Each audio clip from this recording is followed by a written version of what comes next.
Isang mapagpalang bagong Pilipinas sa ating mga kababayan.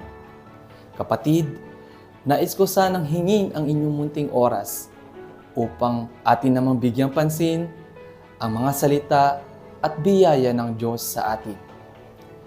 Na siya nating nagbibigay patnubay at gabay para sa ating buhay. Ito ang pinakabago nating episode sa Team EPD, ang gabay sa pamamarisan.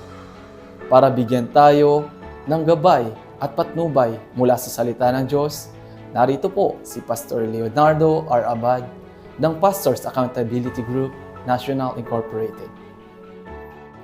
Isang mapagpalang umaga sa ating lahat, mga kapatid, at purihin natin ang Panginoon. An opportunity for all of us to once again to honor and glorify the presence of the Lord.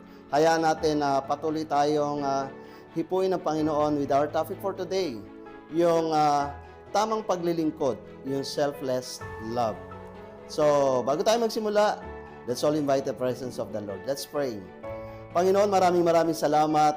Busilak ang iyong pag-ibig na nararanasan ng bawat isa sa amin. Sa sandaling ito, hayaan mo na dumaloy sa aming mga puso, Panginoon, ang iyong pag-ibig and allowing all of us to be motivated, O Lord, by your love. As we pray, in Jesus' name, Amen and Amen.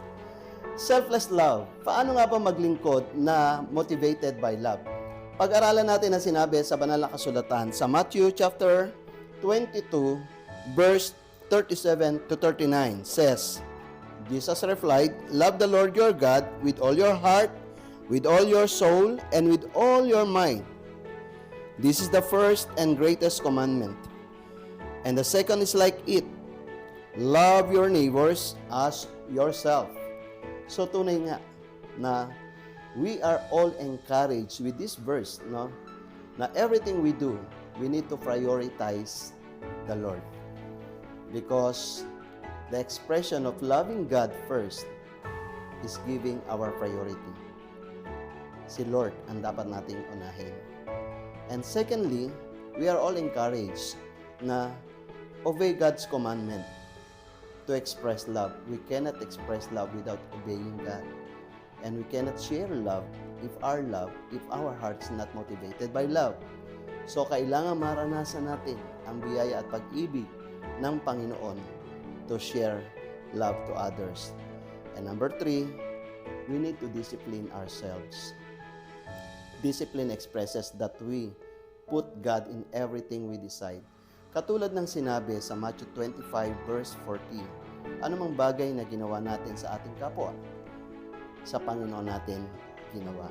So it's better for us, allow our actions, yung paraan ng ating pagsasalita, motivated by love.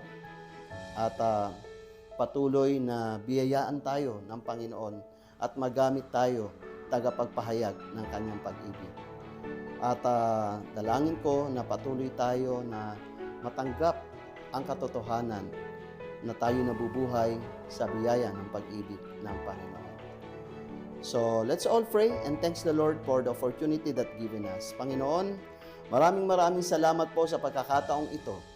Allow all of us to show our priority, to obey you, O Lord, and discipline ourselves to show a selfless love na tanging sa iyo lang ang lahat ng kapurihan. Maraming salamat, Panginoon. Ito ang aming panalangin sa pangalan ng Ama, ng Anak at ng Espiritu Santo. In Jesus Christ and we pray. Amen and Amen. At yan po ang ating gabay sa pamamarisan. Lagi po nating tatandaan na mahal ka ng Panginoon at siya ang lagi nating kasama sa lahat ng hamon ng ating buhay. Dahil sa bagong Pilipinas, gusto ng pulis, ligtas ka. God bless po at maraming salamat po.